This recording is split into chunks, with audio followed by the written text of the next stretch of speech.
We're going to start with Algebra 1, page 1102. This is book 6. And this book is going to start us with graphing. And if you've been doing paces for a while, you'll see that this is something that you have done before. The same stuff, but now it's in your Algebra 1 book. And it's going to add to. So this first couple of pages is just stuff that you've already done.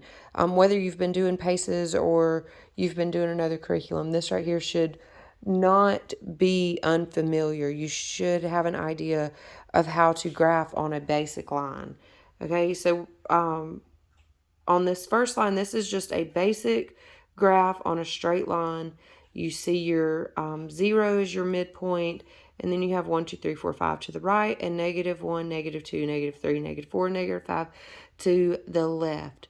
So what we see are the dots placed on the line above the correct coordinate that it goes with. So the example there says the number -3, 1, and 4 have been placed. You see a dot at -3, a dot at 1, and a dot at 4.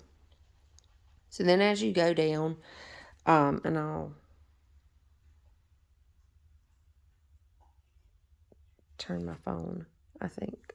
Let me fix that so it'll flip for y'all.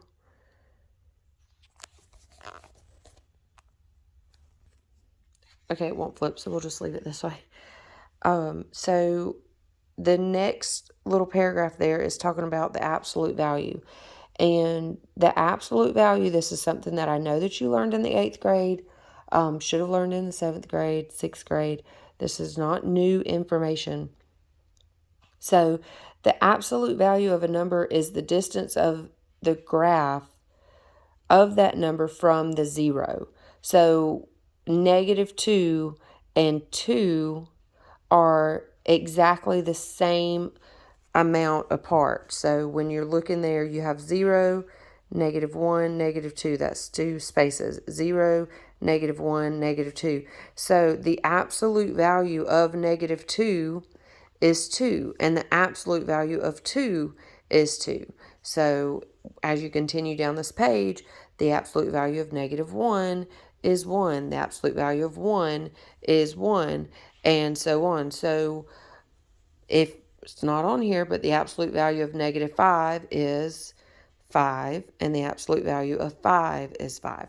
So it's the distance is the exact same from your point 0.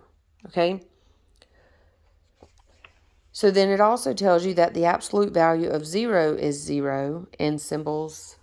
You see it right there. Absolute value of 0 equals 0. All right, and then also the last thing on this page is just talking about to the right of your 0 are positive numbers, and to the left are negative numbers.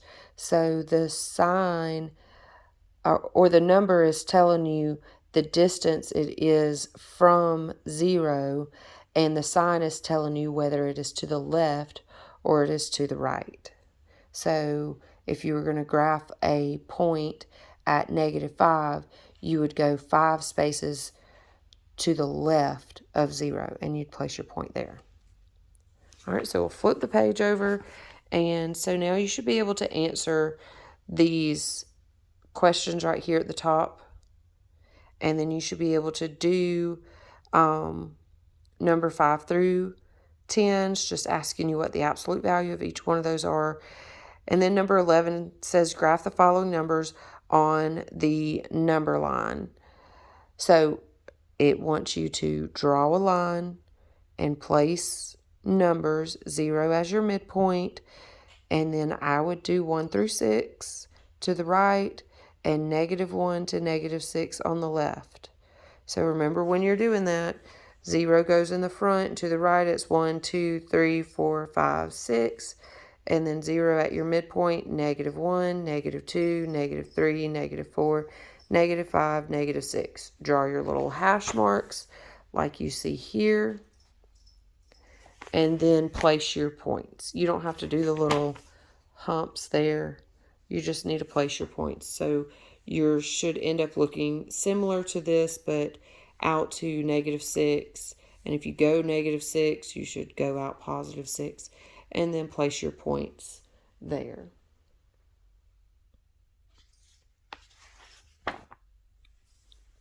All right, so then down at the bottom, it's talking about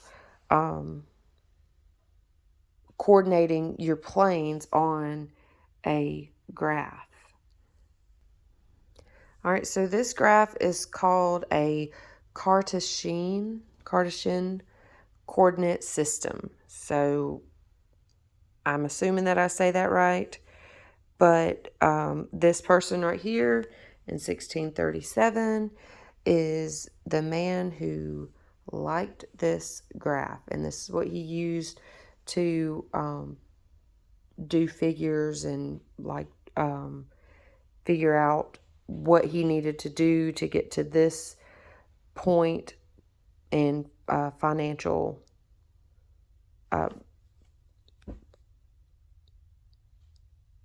situations. Sorry. All right. So rectangular coordinate system is the other, or coordinate plane. So this is the graph that we're going to be working with pretty much throughout this book. Okay.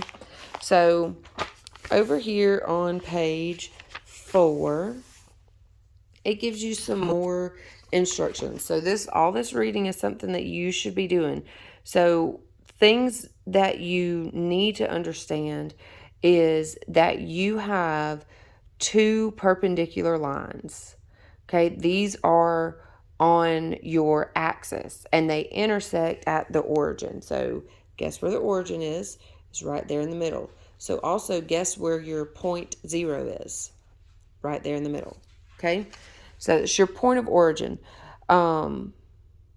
The horizontal axis is your x-axis. So horizontal goes across, like the horizon comes up and you see it across, like over the trees and stuff like that. It's going across, horizon, horizontal. So horizontal goes straight across, and then your vertical is your y-axis, okay? And then you can see there that they've separated into 4 quadrants. So it's going counterclockwise, okay? So a clock starts here at 12 and it goes 1, 2, 3, 4, 5, 6, 7, 8, 9, 10, 11, and then back up at 12.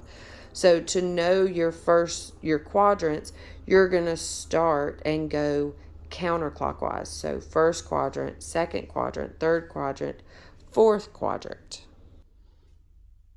Okay, so throughout this short video, I have answered all 5 of those questions, and then you should also be able to do number 6. It's pretty simple to do that one because it's right up there and it's just asking you to do the same thing.